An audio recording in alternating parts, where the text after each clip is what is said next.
एकल प्रणाम, जय श्री राम। मैं आचार्य अपर्णा तिवारी एक बार पुनः आप सबके अपने यूट्यूब चैनल गणेशा एकल विद्यालय में स्वागत करती हूँ। आई होप आप लोग अच्छे से रह रहे होंगे और अपने जीवन को सफल बना रहे होंगे। एक बार पुनः मैं आप सबके बीच में एक नई जानकारी के साथ उपस्थित हुई हूँ। आई होप आप सबको मेरा वीडियो अच्छा लगता है तो प्लीज़ लाइक कमेंट और शेयर करें और अपना प्यार और सपोर्ट ऐसे ही बनाए रखें ताकि मैं निरंतर आप सबके लिए कार्य करती रहूँ। आज मैं आप सबको जो बताने जा रही हूँ वो बहुत ही इम्पॉर्टेंट चीज़ है, अब तक से सबसे ज़्यादा इम्पॉर्टेंट चीज़ है, क्योंकि आपको तो पता हो गया आप एक आचार्य हो, आपको काम कैसे करना है, आपको बच्चों को पढ़ाना कैसे है, आपने गट भी बना लिया, लेकिन आपको यही नहीं पता है कि आपको मतलब कोई भी कार्य करने के लिए मैंने पहले बताया है कि योजना रचना जो होती है ना, वो बहुत इम्पोर्टेंट रहती है। यदि आप एक कहावत है कि यदि आप समय को बर्बाद करेंगे ना, तो और जब आप समय को बर्बाद करेंगे तो आप पर हो सकता है कोई विशेष प्रभाव ना पड़े। आपको ये लगे ही ना कि आप मतलब क्या कर रहे हो, किस चीज़ को आप बर्बाद कर रहे हो। लेकिन जब समय आपको बर्बाद करेगा ना, तो वाक़ई में आप कहीं मुँह दिखाने लायक नहीं रह जाओगे, क्योंकि कहते हैं ना कि अपना कौन होता है, अपना कौन होता है। तो ये चीज़ उसका जवाब ये है ना, समय यदि वक़्त यदि अपना है ना, तो सब अपने हैं। यदि वक़्त अपना नहीं है ना, तो कोई अपना नहीं है, कोई अपना सगा नहीं है, यहाँ तक कि अपनी फैमिली भी अपने सगी नहीं होती है। तो इसलिए समय का विशेष ध्यान रखते हुए आपको कार्य करना है। तो जब आप बच्चे को पढ़ाने जा रहे हो ना, तो आपको 7 विषय को पढ़ाना है ना? तो उस 7 विषयों को आप एक साथ कैसे पढ़ा पाओगे, तब तक आप एक समय सारणी नहीं बनाओगे। यदि आप कोई भी काम करोगे ना, अगर आप समय सारणी बनाकर काम करोगे, तो वो काम आपका अच्छा होगा, ठीक है? इसलिए आप क्या करो, किसी भी काम को करने से पहले आप एक टाइम निर्धारित करो, इतने टाइम में मुझे ये काम खत्म कर लेना है। तो आपको अपने संस्था के द्वारा, अपने संगठन के द्वारा, एकल अभियान के द्वारा 2 घंटे का टाइम दे दिया गया है। और टाइम ही नहीं, जो हमारे एकल अभियान का जो समय सारणी है, वो क्या है? उसमें किस प्रकार से आप 2 घंटे बच्चों के बीच में 2 घंटे आप बच्चे के बीच में रहेंगी, किस तरह से रहेंगी, क्या किस टाइम बच्चों को क्या पढ़ाना है, कैसे चीज़ों को मैनेज करना है, ये सारी चीज़ें आपको मैं बताने वाली हूँ। और ये वीडियो एकल के बच्चों के लिए ही नहीं, यदि ये उन सभी बच्चों के लिए या उन सभी गार्जियन के लिए है जिनके बच्चे पढ़ रहे हैं, या उन सभी टीचरों के लिए है जिनके जो पढ़ा रहे हैं, या उनके घर पे उनके छोटे-छोटे भाई-बहन हैं या बच्चे हैं, या उनके लाइफ में भी समय का बहुत महत्व आने वाला है। तो ज़रूरी नहीं है कि आप मतलब विद्यालय टाइम को ही समय सारणी में आप विभक्त करके काम को अच्छा बना सकते हैं। आप अपने किसी भी कार्य को, आपकी दिनचर्या का यदि समय सारणी है, तो आपका लाइफ़स्टाइल बहुत अच्छा होगा। काम करने का आपका समय सारणी है, तो आपका काम बहुत अच्छा होगा। आप हर एक काम में सफलता प्राप्त करेंगे। आप स्टूडेंट हैं, यदि एक समय सारणी बनाकर पढ़ाई करते हैं, आपका हर एक टॉपिक, हर एक चीज़ आपको अच्छे से जानकारी होगी। आप कम समय में आप अपने लक्ष्य को पा सकेंगे। ऐसे समय सारणी का हर एक जगह बहुत ही महत्व होता है। और आज हम जो आप सबके बीच में बात करने जा रहे हैं, हालाँकि मैं मैं एक एकल की आचार्य हूँ और मैं आचार्य पुस्तिका के बारे में आप सबको बता रही हूँ। तो इसमें मैं इसी समय सारणी की बात करूँगी, अदर टॉपिक पे मैं ना जा कर के इसी विषय पे मैं बात करूँगी आप सबसे। तो मैं बात करती हूँ कि जो एकल की समय सारणी है, जो कुल 2 घंटा हम सबको दिया गया है, उसे कैसे पढ़ाना है। तो इसमें हमारा जो पहला है, आप देख सकते हैं इसमें 4 कॉलम बने हुए हैं। फर्स्ट है क्लास, दूसरा है कार्यक्रम, और तीसरा हमारा है आवृत्ति, और चौथा जो है वो समयावधि, अर्थात कितना समय किस विषय में लेना है आपको। तो पहला जो इसमें हमारा है वो है वंदना एवं सत्र संस्कार। अपने यहाँ जैसे कहते नहीं, क्लास आप मान लीजिए, जैसे अपने यहाँ क्लास चलता है, पहला क्लास है, दूसरा क्लास है, या पहला बेल है, दूसरा बेल है, ऐसे यहाँ अपने एकल में ना सत्र बोला जाता है। पहला सत्र कौन ले रहा है, दूसरा, हम लोग प्रशिक्षण में ये चीज़ें सुनते हैं कि पहला सत्र ये भाई साहब लेंगे, दूसरा सत्र ये भाई साहब लेंगे। ऐसे ही पहला सत्र, दूसरा सत्र, ऐसे-ऐसे करके अपने इसमें 6 सत्र बनाए गए हैं, अर्थात 6 क्लासेस बनाए गए हैं और इन्हीं 6 क्लासों में आपको बच्चों को पढ़ाना है। तो आइए हम लोग जानते हैं कि जो हमारा पहला सत्र होगा वो क्या होगा? वंदना सत्र होगा और दूसरा सत्र हमारा जो होगा वो होगा सामान्य ज्ञान विज्ञान का। तीसरा जो होगा मैं आप सबको उसी हिसाब से बताऊँगी और ये चीज़ ऐसे बताने से शायद ना समझ में, एक-एक चीज़ को मैं आप सबको अच्छे से समझाते चलूँगी, एक-एक सत्र की चीज़ें। तो मैं आशा करती हूँ आप सबको चीज़ें अच्छे से समझ में आएँगी और हो सकता है ये वीडियो कोई मतलब काफ़ी टाइम बाद देख रहा हो, तो मैं पहले ही बता दे रही हूँ कि वो मतलब समय सारणी है, हो सकता है ये चीज़ें चेंज भी हो जाएँ। तो उसमें मेरी मतलब कोई गलती नहीं होगी, क्योंकि वर्तमान टाइम में जो चल रहा है मैं उस समय सारणी को बता रही हूँ, क्योंकि कुछ वर्ष पहले जब हम लोग एकल में जुड़े थे 2019 की मैं बात कर रही हूँ, तब 3 घंटे का समय हम सबको दिया गया था, जो कि वर्तमान में ये टाइम घट के 2 घंटे हो गए। हो सकता है मतलब भविष्य में कुछ और चेंजेस इसमें आए, तो आप लोग मतलब उस चीज़ को देखते रहिएगा। तो जो वर्तमान में चीज़ें चल रही हैं मैं उसके बारे में बात कर रही हूँ कि जो वंदना एवं संस्कार सत्र है उसके लिए आप सबको 20 मिनट का टाइम मिलता है। कितना? 20 मिनट का। और इस 20 मिनट में आपको क्या करना है, कैसे करना है, वंदना में कितने क्रम होते हैं, उन क्रम में कितना समय लगता है या कितनी बार कौन-सा वंदना करना है, तो इस चीज़ के बारे में भी आप सबको हम डिटेल बताएँगे। जैसे ब्रह्मनाद, है ना? ब्रह्मनाद, तो ब्रह्मनाद को हम लोग ओम का उच्चारण भी कहते हैं। तो हालाँकि मैंने ये वीडियो वंदना क्रम का मैं डाल रखी हूँ बच्चों को कराते हुए। तो आप लोग प्लेलिस्ट में जाके मैंने एकल मतलब मैं इसमें अदर वीडियो भी डालती रहती हूँ। तो एकल का जितना भी मैंने पढ़ाया हुआ है उसका एक मैंने प्लेलिस्ट बना दिया है, जिसमें मात्र आपको सिर्फ़ और सिर्फ़ एकल की चीज़ें ही मिलेंगी, अदर चीज़ें नहीं मिलेंगी। तो आप उस प्लेलिस्ट में जाइए और देख लीजिएगा कि बच्चे को मतलब कैसे वंदना का अभ्यास करते हैं। तो ब्रह्मनाद या जो ओम का उच्चारण होता है ना वो हम लोग 3 बार करते हैं। इसके बाद गायत्री मंत्र होता है जो कि 3 बार करते हैं। सरस्वती वंदना होता है और उसे भी हम लोग 3 बार करते हैं।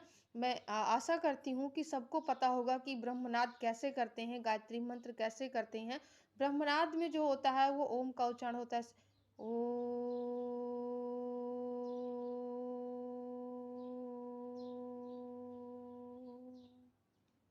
इस तरह से आपको इस चीज़ को 3 बार दोहराना है। अगला जो हमारा है गायत्री मंत्र, गायत्री मंत्र को भी आपको 3 बार बोलना है और मैं आशा करती हूँ आप सबको गायत्री मंत्र पता होगा। अगर नहीं पता है तो मैं एक बार हर एक चीज़ को दोहराना चाहूँगी। मतलब आप सबके बीच में मैं रखना चाहूँगी उस चीज़ को। जैसे ब्रह्मनाद मैंने बताया, ऐसे ही आपको गायत्री मंत्र बोलना है। ओम भूर्भुवः स्वः तत्सवितुर्वरेण्यं भर्गो देवस्य धीमहि धियो यो न प्रचोदयात्। ये हमारा गायत्री मंत्र है। इसके बाद आपको क्या करना है, सरस्वती वंदना, जो कि आपके आचार्य पुस्तिका में लिखा हुआ है। हे हंस वाहिनी ज्ञानदायिनी अम्ब विमल मति दे, है ना? तो ये आप सरस्वती वंदना होगा जो कि एक बार ही होता है। इसके बाद में मातृ प्रणाम होता है, जो कि ये आप इस चीज़ को ना आप प्रैक्टिकली देखेंगे तो ज़्यादा समझ में आएगा। जैसा कि मैंने जो वंदना सत्र बच्चों का मैंने चलाया है, आप लोग प्लीज़ उस वीडियो में जाकर के देखिएगा। जिसमें और अगला हमारा जो टॉपिक है इसी में वंदना सत्र में वो मासिक गीत का अभ्यास। वर्ष भर में न्यूनतम 6 मासिक गीत करवाना होता है ना? मासिक गीत होता है जो मतलब हम आचार्यों को ना जब हम सबका अभ्यास वर्ग होता है तो वहाँ पे बताया जाता है 1 वर्ष में 6 मासिक गीत मतलब बच्चों को अभ्यास कराना है। जैसे एक मासिक अभ्यास वर्ग गीत हम सबको बताया गया था कि एकल है पहचान हमारी, एक हमारा नारा है, हम संतानें भारत माँ की, भारतवर्ष हमारा है। और इसके बाद चंदन है इस देश की माटी, तपोभूमि हर ग्राम है। ऐसे ऐसे करके हमको एक अलग अलग प्रकार की चीज़ें बताई जाती हैं, जो कि हम बच्चों से उस चीज़ का अभ्यास करवाते हैं। इसके बाद में आपको क्या करना है, दैनिक उपस्थिति, आप रजिस्टर पर बच्चों की दैनिक उपस्थिति चढ़ाएंगे। इससे हम लोग इंग्लिश में अटेंडेंस और हाजिरी भी लेते हैं, कितने बच्चे उपस्थित हुए हैं, अपना रजिस्टर मेंटेन करने का कार्य होता है। आपको 20 मिनट में इतना कार्य करना होता है। इसके बाद में आपको सामान्य ज्ञान विज्ञान की चीज़ें बच्चों को बतानी होती है। जैसे प्रतिदिन सामूहिक ये चीज़ें, सामान्य ज्ञान जैसे मैंने गट वाइज बताया था, लेकिन तो इसमें क्या है कि सामान्य ज्ञान जो है प्रतिदिन सामूहिक बच्चों को बैठा करके 20 मिनट बच्चों को ये चीज़ें पढ़ानी है। जैसे क्लास 3 है ना, कालांश 3 यानी प्रारंभ के पूर्व आचार्य को निम्न कार्य करना होता है। लेकिन इसे प्रारंभ करने से पहले बच्चों को 3 कार्य करना होता है। जैसे शिशुगट, बच्चों को शांत कराकर, पहला जो होता है वो शिशुगट बच्चों को शांत करवाना होता है। फिर बालगट 1, गट प्रमुख को काम समझाना या टैबलेट में वीडियो 20 मिनट हेतु बता देना। टैबलेट में क्या मतलब, जो गट प्रमुख होता, हाँ मैं पिछले वीडियो में बता रही थी ना, मैं भूल गई थी कि जो मॉनिटर होते हैं अपने एकल में उन्हें गट प्रमुख कहा जाता है। जो मॉनिटर होते हैं, तो हर एक गट में एक गट प्रमुख होते हैं और उस गट प्रमुख को चीज़ें अच्छे से समझा देना होता है, ताकि वो गट प्रमुख जो है वो अपने गट वालों को अच्छे से देख सके। फिर बालगट 2 में भी यही होता है कि गट प्रमुख को काम समझाना या टेबलेट में क्या वीडियो कैसे क्या करना है उसे बच्चों को समझा देना। बालगट 2 वालों के लिए 40 मिनट और बालगट 1 के लिए 20 मिनट ऐसा होता है सामान्य ज्ञान के लिए। फिर हम देखेंगे जो हमारा तीसरा सत्र होगा वो होगा शिशुगट आचार्य के द्वारा। शिशुगट को शिक्षा किसके द्वारा देना है, आचार्य के द्वारा शिक्षण प्रतिदिन 20 मिनट। फिर बालगट 2 मतलब बालगट 1 में गट प्रमुख के द्वारा अभ्यास करवाना या चयनित वीडियो दिखाना। मतलब सत्र तीसरे में क्या करना है, आचार्य को शिशुगट में रहना है और बालगट 1 में गट प्रमुख जो है उसके द्वारा अभ्यास करवाना है चयनित वीडियो को दिखाकर। जो वीडियो मतलब चयन किया गया है उस वीडियो को बताना कि बेटा, इस गट प्रमुख से कहना कि बेटा आप इस वीडियो को लीजिए और अपने सभी क्लास मतलब गट वालों को समझाइए और इसके बारे में उनसे पूछिए। अगला वीडियो जो हम बालगट 2 जो है उसमें गट प्रमुख के द्वारा अभ्यास करवाना या चयनित वीडियो को दिखाना। जो गट प्रमुख है वो मतलब ऐसा भी हो सकता है कि वो पिछले दिन का उनसे अभ्यास करवा सकता है, आपने वीडियो में क्या देखा था, कैसे काम किया था, तो या कोई अन्य अगर नए वीडियो का चयन कर के आचार्य उन्हें काम बस समझा दिया हो, तो उस चीज़ को वो मतलब उस नए वीडियो को लोगों के मतलब बच्चों के बीच में रखना। ये सब कितने 20 मिनट में है ना। और तीसरे सत्र में आप आचार्य को कहाँ रहना है, शिशुगट में रहना है। तो इस हिसाब से सारे काम अच्छे से होते रहेंगे। अगर यहाँ पर वीडियो की बात हो रही है तो अगर ये मतलब वीडियो हमारा हो सकता है हमारे उच्च अधिकारी भी देखते हो, तो उनसे हम रिक्वेस्ट करेंगे जहाँ पर ये सारी सुविधाएं नहीं है, जैसे कि हमारे यहाँ ये विद्यालय 2019 से चल रहा है, तो मैं उनसे आग्रह करूँगी कि प्लीज़ ये सारी सुविधाएं बच्चों को देने की कृपा करें, ताकि उनका पढ़ाई जो है वो अच्छे से और आगे तक बढ़ सके और अपने एकल का लक्ष्य जो है वो और अच्छे से पूरा कर सके। क्योंकि कहते हैं ना, कुछ चीज़ें ऐसी होती हैं जो बच्चों को प्रैक्टिकली दिखानी होती है, या बच्चों को जब हम किसी भी चीज़ को शिक्षण सामग्री के माध्यम से बताएंगे तो वो चीज़ जो है ना वो बच्चों तक अच्छे से समझ में आएगी। तो उसके लिए एक टेबलेट का वाकई में वर्तमान में जैसे कि टेक्निक का ज़माना है, और तो उस टाइम में इन सारी चीज़ों का मतलब बहुत आवश्यकता होती है। तो मैं उनसे रिक्वेस्ट करूँगी कि ये सारी सुविधाएं जहाँ पर नहीं है वहाँ भी उन सारी सुविधाओं को पहुँचाने की कृपा करें। आइए हम लोग अपने टॉपिक की ओर बढ़ते हैं। शिशु गट प्रमुख के द्वारा जो हमारा अगला सत्र होगा, ये सारे सत्र 20-20 मिनट के चलेंगे। फिर शिशु गट प्रमुख के द्वारा शिशुओं को गतिविधि कराना या चयनित वीडियो दिखाना। अब क्या करना है, आचार्य को बालगट 1 में आ जाना है और शिशु गट में जो गट प्रमुख है उसके द्वारा शिशुओं की गतिविधियां, जो भी काम बच्चों को दिया गया है या आचार्य ने प्रथम सत्र में जो कार्य शिशु गट को दे के आई हुई हैं या आए हुए हैं, वो गट प्रमुख के द्वारा उन्हें समझाना कि आप देखिए बच्चे अच्छे से काम कर रहे हैं कि नहीं कर रहे हैं। या अगर कोई वीडियो बच्चों के लायक मतलब निर्धारित किया गया कि आज बच्चों को ये पोएम लर्न करवाना है या बच्चों को आज कोई मतलब अदर चीज़ें बच्चों को बताना है या पढ़ाना है, तो वो उस वीडियो के माध्यम से बच्चों को बता सकता है। फिर बालगट 1 में आचार्य को स्वयं रहना है और उन्हें शिक्षा देना है। फिर बालगट 2 में क्या होगा कि जो गट प्रमुख होगा उसके द्वारा अभी भी वही प्रक्रिया चल रही है, जो भी अभ्यास करवाना हो वो अभ्यास करवाएगा और चयनित वीडियो को दिखाएगा। बात होती है सत्र 5वें की, शिशु गट प्रमुख के द्वारा शिशुओं को गतिविधि कराना। शिशु गट प्रमुख के द्वारा अब क्या होगा, आचार्य को बालगट 2 में आ जाना है और जो भी कार्य शिशु गट और बालगट 1 में दिया गया है उस चीज को गट प्रमुख के द्वारा अच्छे से अभ्यास करवाना और यह चयनित वीडियो को दिखाना। अब हमारा जो सत्र आखिरी है और 6वां सत्र जो है वो कहानी, दोहा, चौपाई, सुभाषित, श्लोक, शारीरिक, योग, खेल, आसन, प्राणायाम, समता, व्यायाम, योग इत्यादि चीज़ों को करवाना, जो कि ये काम आपको सामूहिक करना है।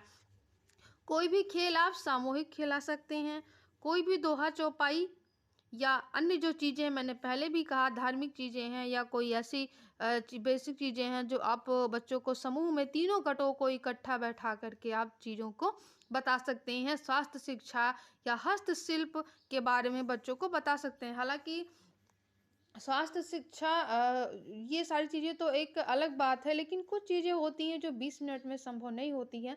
तो मैं मानती हूँ चीज़ें मैं करती हूँ, तो पढ़ाने वाला टाइम तो चलिए ठीक है, लेकिन कुछ चीज़ें से खेल हुआ कोई या हस्तशिल्प हुआ तो ये सब 20 मिनट में नहीं हो पाता है। तो इसके लिए आप सब अपने अकॉर्डिंग भी कार्य कर सकते हो। आप संडे का दिन रख सकते हो या ऐसे कोई एक दिन निर्धारित कर लीजिए जिस दिन बच्चे हस्तशिल्प मतलब पूरे टाइम बच्चे वंदना सत्र करवाने के बाद बच्चे पूरा टाइम अपना हस्तशिल्प करें, और आप जैसे भी मतलब टाइम को निर्धारित कर पाएँ आप कर सकते हैं। फिर कुछ विशेष चीज़ें हैं जो इसमें लिखा हुआ है, मास में 1 दिन वंदना सत्र एवं उपस्थिति के पश्चात पारंपरिक शिल्प।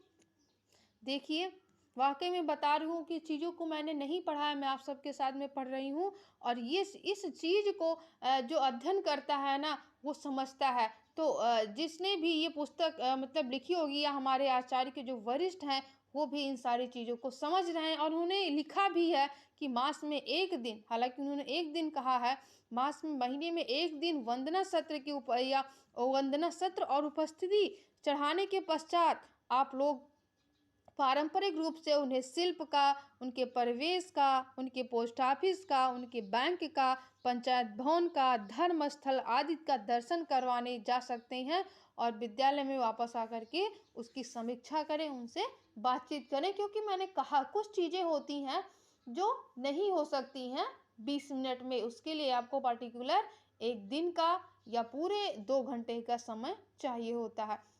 आई होप आप सबको ये समझ सारी अच्छे से समझ में आ गई हो। अगर इसमें अगर चीज़ें ना समझ में आए तो आप बोलिए, मैं उस चीज़ को एक बार फिर से उसका पुनरावृत्त करूँगी, एक बार फिर से मैं आप सबको उस चीज़ को समझाने का प्रयास करूँगी। अगर अच्छे से समझ में आ रहा हो तो मैं ज़रूर आप सबसे चाहूँगी कि आप लोग कमेंट करिए और बताइए कि आप सबको वीडियो कैसा लगता है। धन्यवाद। जय श्री राम।